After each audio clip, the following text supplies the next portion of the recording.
Wow, a temporary building? I've been wanting to try to build something for speed for a long time. Let's learn how to build Volcano. Round 1.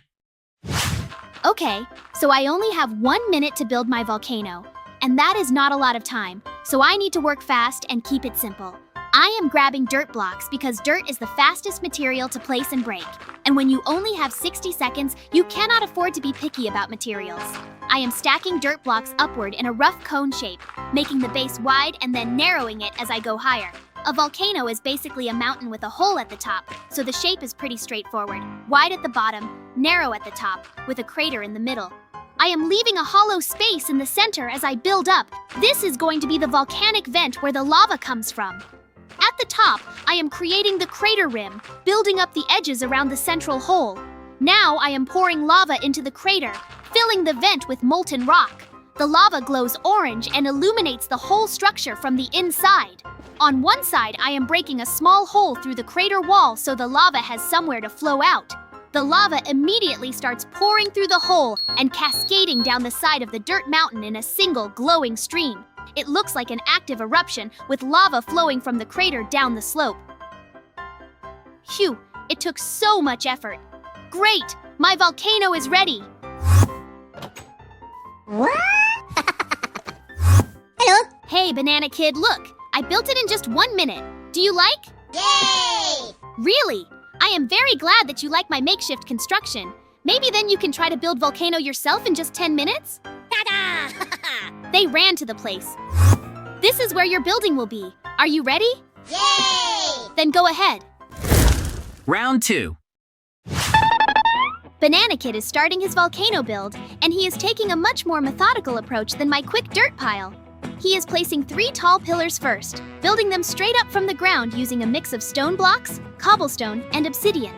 These pillars are going to serve as the structural skeleton of the volcano.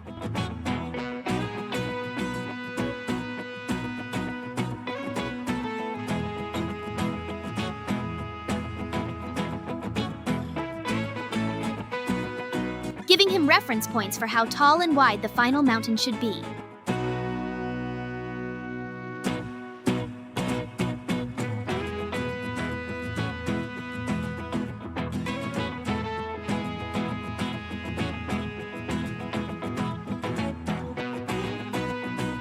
Using 3 different materials from the start shows he is planning a volcano with distinct visual layers. Stone, cobblestone, and obsidian are all different shades of gray and black, and each represents a different type of volcanic rock.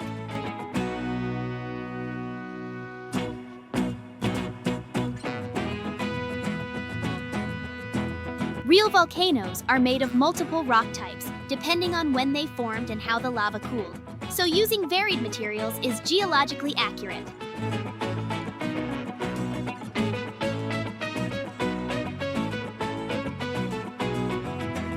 Now he is building the crater at the top using obsidian blocks.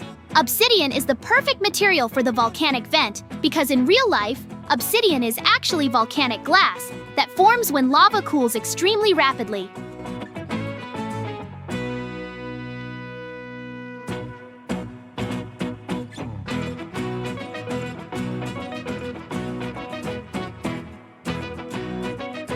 It is found in and around volcanic vents, where hot magma meets cold air or water.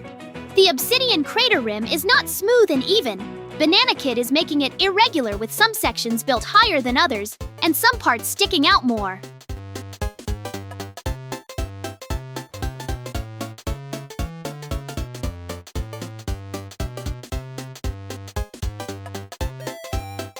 Real volcanic craters are never perfectly circular or level. They are rough and jagged from explosive eruptions that blast rock unevenly in all directions. This irregular shaping makes the crater look natural and authentic rather than artificial and designed.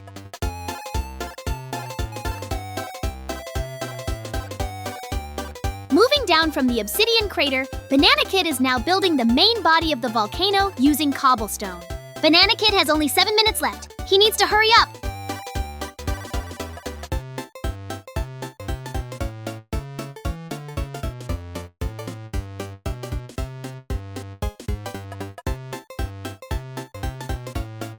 Cobblestone has that rough, cracked texture that looks like weathered volcanic rock that has been exposed to the elements for centuries.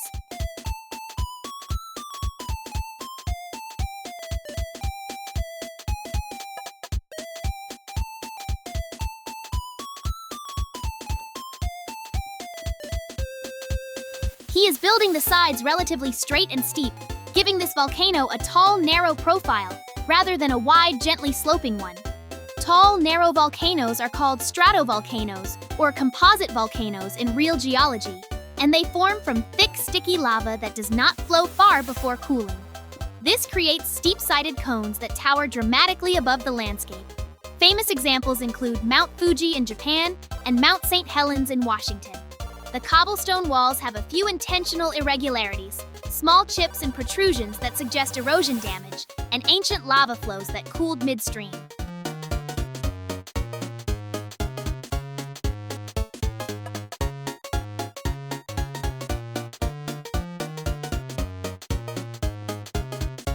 For the lower base section of the volcano, Banana Kid is switching to regular stone blocks.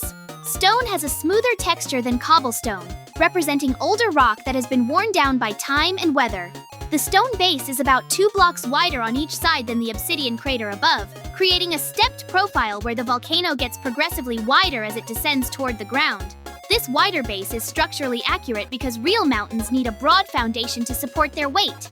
A volcano that was the same width at the bottom as the top would be unstable and prone to collapse. The gradual widening at each material transition also creates distinct visual bands that make the volcano look stratified and geologically interesting.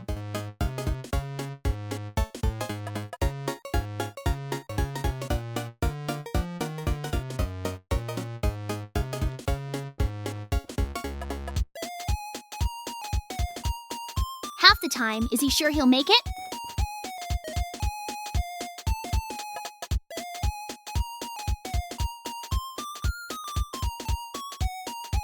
Now Banana Kid is going back and replacing some of the stone blocks with cobblestone in random patches. This mixing breaks up the uniform gray surface and creates texture variation that looks more natural. In real volcanic landscapes, you rarely see large areas of perfectly uniform rock.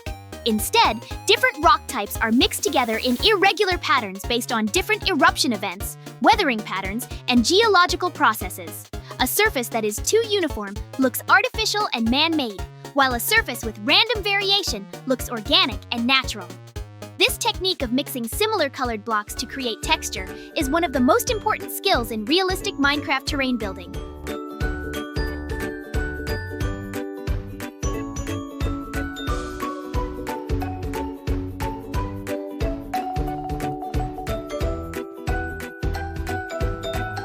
Between the obsidian crater rim and the cobblestone body, Banana Kid is now adding a layer of gray sand.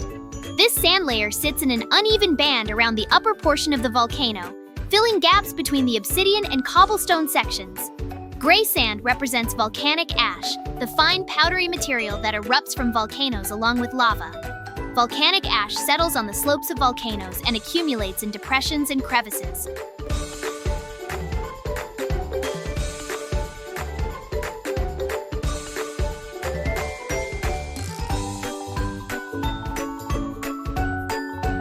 The uneven application of the sand, thicker in some spots and thinner in others, mimics how ash would naturally deposit based on wind patterns and slope angles.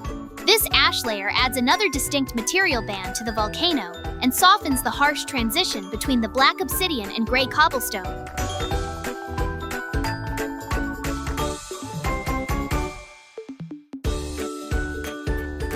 Three minutes to go. Banana Kid, hurry up!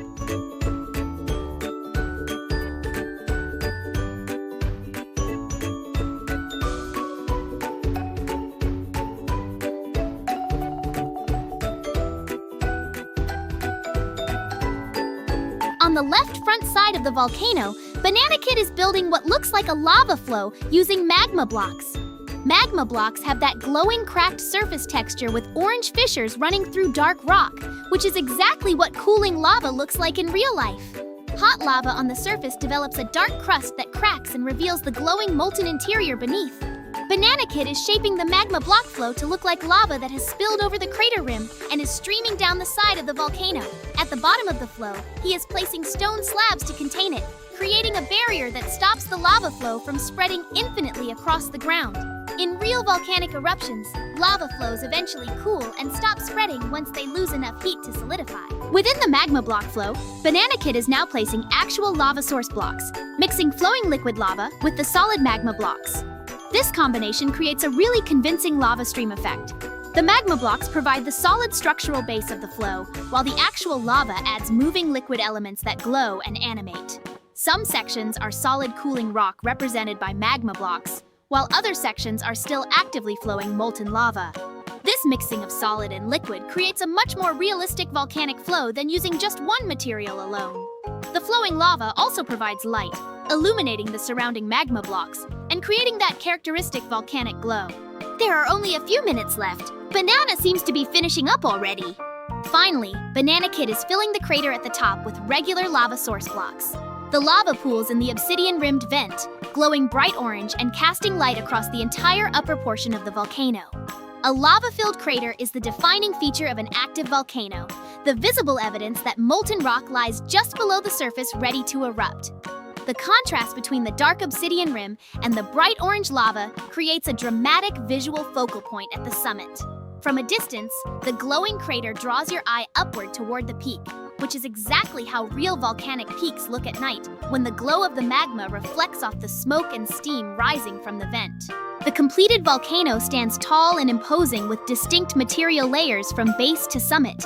Stone at the base, cobblestone for the main body, gray sand ash deposits, obsidian at the crater rim, and glowing lava filling the vent and streaming down one side.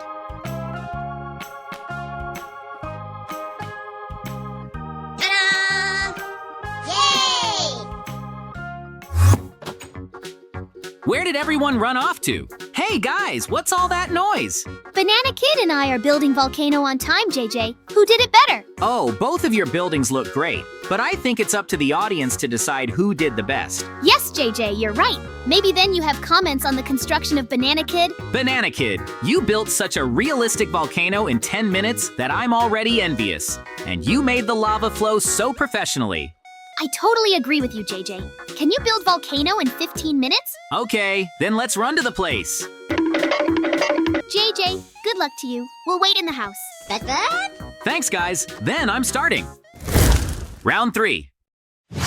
I am going to build something truly massive for my volcano, using commands to generate the basic structure quickly and then refining it by hand. Let me start by using fill commands to create the foundation. I am placing stone blocks, cobblestone, and obsidian in a massive conical shape, starting with a very wide base and narrowing progressively with each layer as the volcano rises. The same material distribution that Banana Kid used, stone at the base, cobblestone in the middle, obsidian at the top.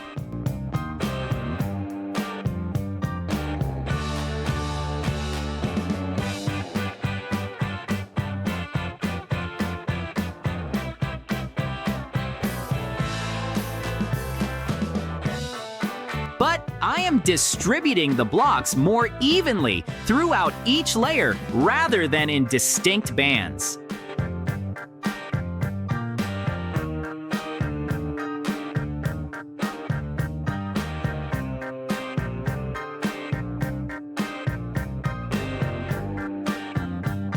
This blending creates a volcano that looks more three-dimensional and voluminous. When materials are distributed in perfect horizontal bands, the volcano can look flat and layered like a cake.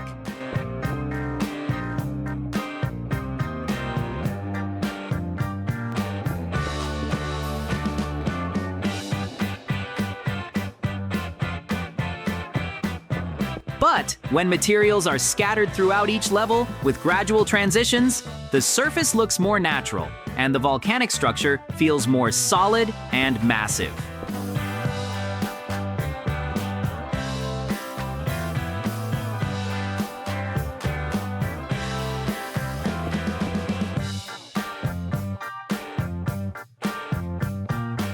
The command fills are going layer by layer, each one slightly smaller in diameter than the one below it.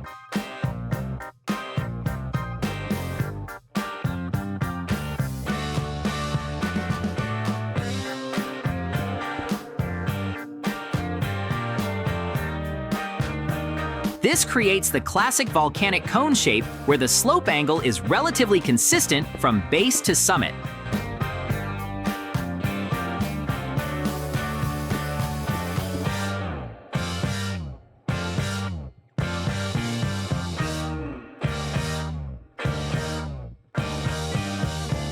The stone blocks dominate the lower levels. Cobblestone increases in frequency through the middle sections, and obsidian becomes more prevalent near the top.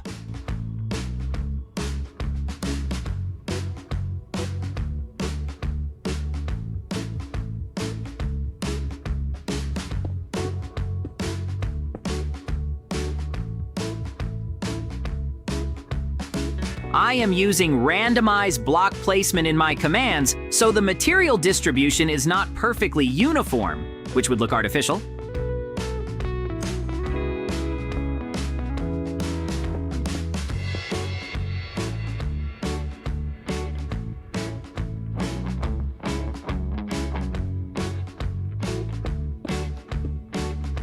Instead, there are natural-looking clusters and gradients where one material transitions into another.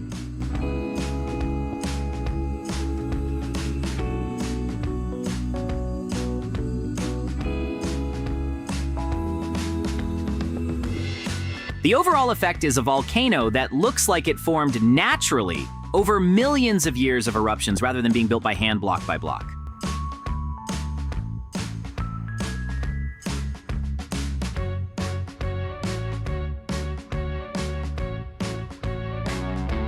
The upper section near the crater is now getting additional obsidian blocks placed by hand. This is the volcanic vent area where the most intense heat and pressure exist, so obsidian, which forms from rapidly cooling lava, would be most concentrated here.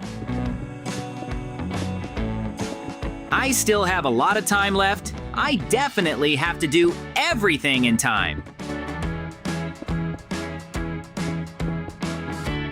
I am building up the crater rim with obsidian, making it irregular and jagged, just like a real volcanic vent.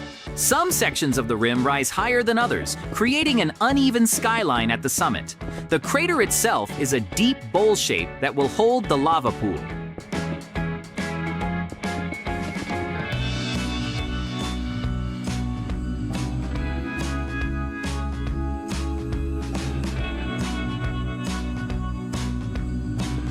Now comes the tedious part.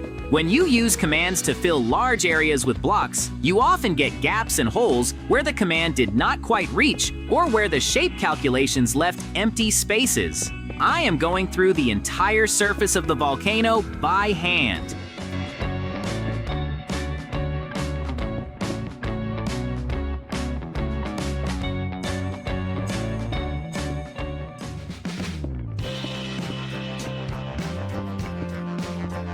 Filling in every missing block, smoothing out rough patches, and ensuring there are no holes in the surface.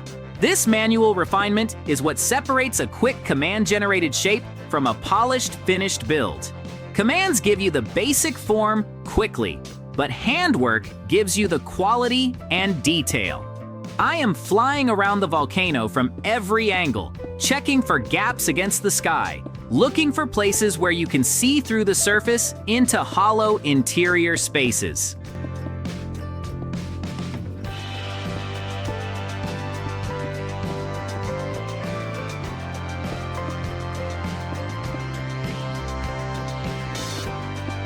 The patchwork continues as I methodically work my way around the entire volcano. Every gap gets filled with an appropriate material, matching the surrounding blocks so the patches blend in seamlessly.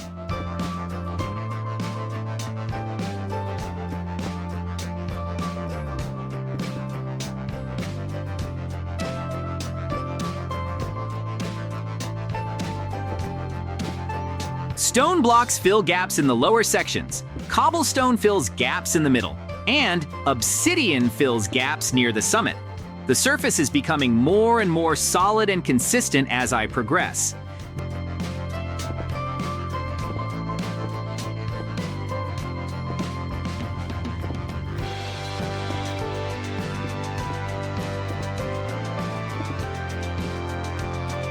This kind of detail work is not exciting, but it is absolutely essential for a quality build.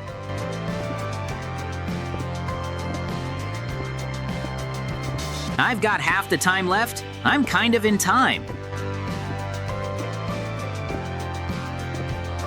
A volcano full of random holes looks unfinished and amateurish, while a volcano with a perfect continuous surface looks professional and impressive.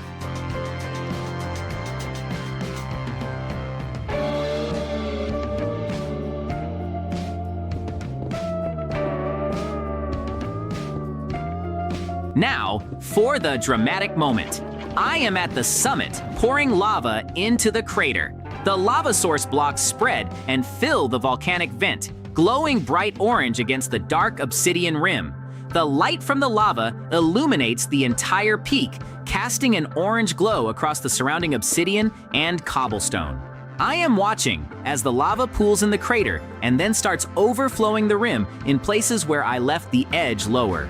Streams of lava begin cascading down the outer slopes of the volcano, flowing over the stone and cobblestone surface and leaving glowing orange trails across the mountainside. The lava follows the natural contours I built into the surface, pooling in depressions and flowing around protrusions.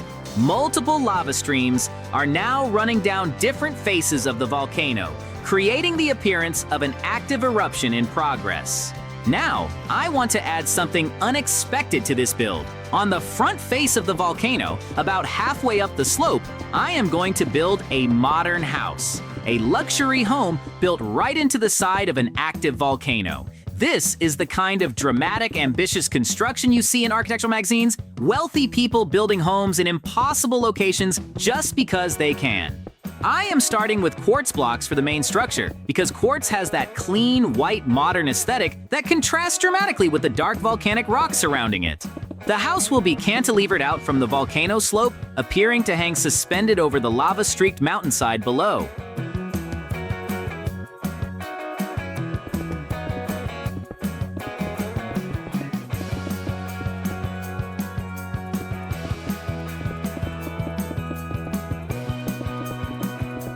The first floor of the house features two large panoramic windows made from light blue stained glass panes. These floor-to-ceiling windows face outward from the volcano slope, giving the interior an unobstructed view of the surrounding landscape and the lava flows below.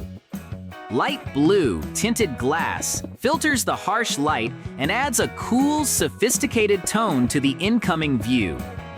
In modern architecture, maximizing window space is essential because the connection between interior and exterior is a core design principle. Living in a volcano house would be all about the view, so the windows need to be as large as possible.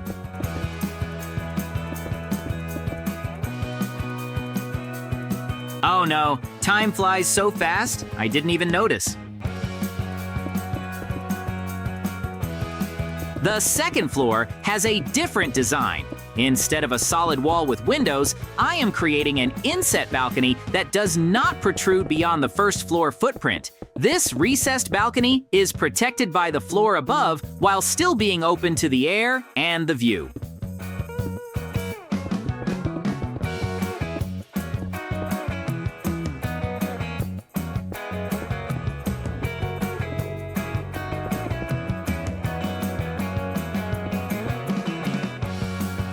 The balcony railing is made from light blue glass panes, continuing the glass aesthetic from the windows below. Glass railings are a signature modern design element because they provide safety without blocking sightlines.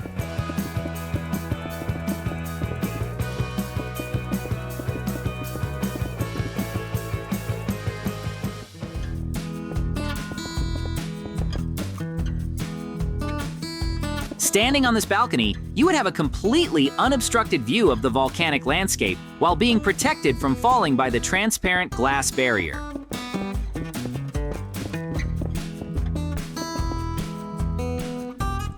Inside the house, I am creating the vertical connection between floors. I am cutting through the ceiling of the first floor and building a staircase that leads up to the second level. The interior walls are quartz to match the exterior, keeping that bright white modern aesthetic throughout.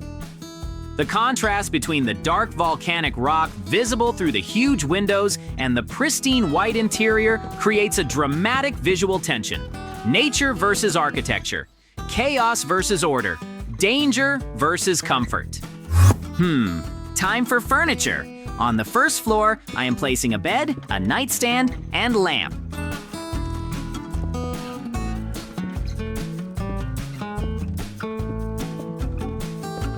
Wardrobes for clothing and shoe cabinets for footwear go along another wall, providing organized storage. A television faces the bed for entertainment. Carpets go on the quartz floor to add warmth and softness underfoot. Last minute, I have to hurry. On the second floor, I am creating a library and lounge space. Bookshelves line the walls, filled with volumes that the occupant can read while watching lava flow past the window. A comfortable sofa faces the window, creating a reading nook with the most dramatic view imaginable. Great! My volcano is ready! It's time for me to show it to the guys. Wow, JJ. You've created an incredibly large volcano in just 15 minutes. I can see that you've put a lot of effort into it. Thank you guys. I am very glad that you liked my building. Friends, be sure to write in the comments whose building you liked the most. Well, I think it's time for us to finish. Yes, JJ, you're right! Subscribe and like. Bye-bye.